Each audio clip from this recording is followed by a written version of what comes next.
Good morning. Yes, it's that time again. It's time for Ralph's house.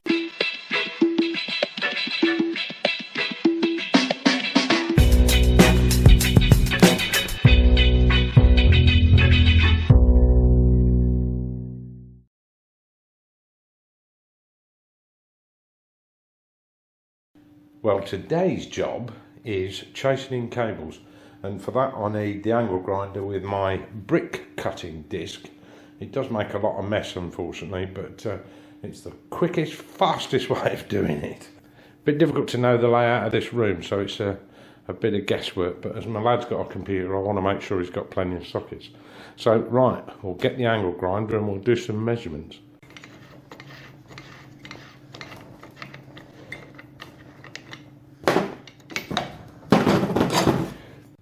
I made up this tool for around the house, just a piece of wood. That is the height of kitchen sockets. That is the height of modern sockets, because, you know, traditionally they've always been close to the skirting, haven't they? But these days they're that much higher, basically to make it easy for people who struggle to bend down. And in new builds, that's what you do. This is an old house, so that doesn't really apply, but I will try where possible to put them at that height. It makes sense if I'm going to rewire it. So that's what I use. However, that's a minimum height. You can have it any way you like above that, of course. And I've calculated my lad's desk is somewhere around here, a bit sort of midway between the two, more or less. So I'm going to have to put them that much higher in this room. So that's what we're going to do today. So we'll mark out the box, use the spirit level to make sure I've got it level, and then we'll cut that out. Actually, that's the bottom of my box. If I line up with that, put a spirit level across the top, draw around the box, that's what I've got to cut. Box is chased out, screwed up, rubber grommet in there for when the cable drops in, one in each. Right, let's stick some bonding plaster in. What do I need before bonding plaster? That's right, watered down PVA. I want it just, see that, there's that, I want it just below that plaster surface. So just sculpt it out just a little bit, as long as the bulk of the gap is filled up.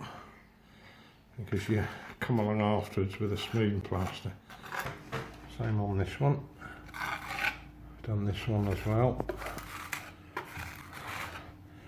I can tell you, bonding plaster is next to impossible to sand because it's tough. Also, it's very gritty, got a certain element of silica sand in it, I think, and grinders don't like that very much. Sanders certainly don't, they just clog up very quickly. So yeah, that'll do. They're all screwed in and plastered up. They'll be dry by the morning. Next job is wipe the wall off. Don't want that PVA glue on there. We're out. Quick trips to Screwfix, sliding door mechanism, and some 25mm back boxes.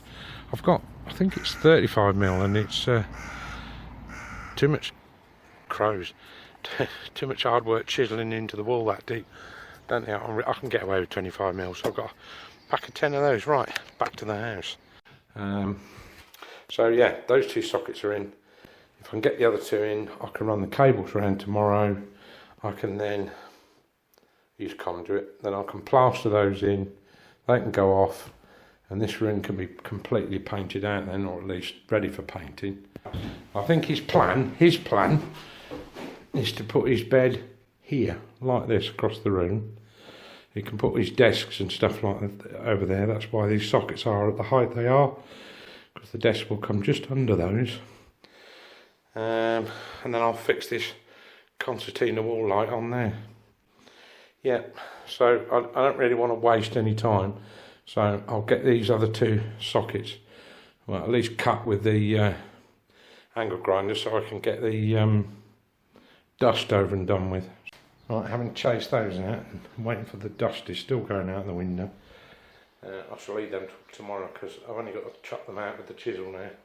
That doesn't create anywhere near as much dust, but I'm going to clear out while I've still got a face mask on. Oh, and don't forget to subscribe.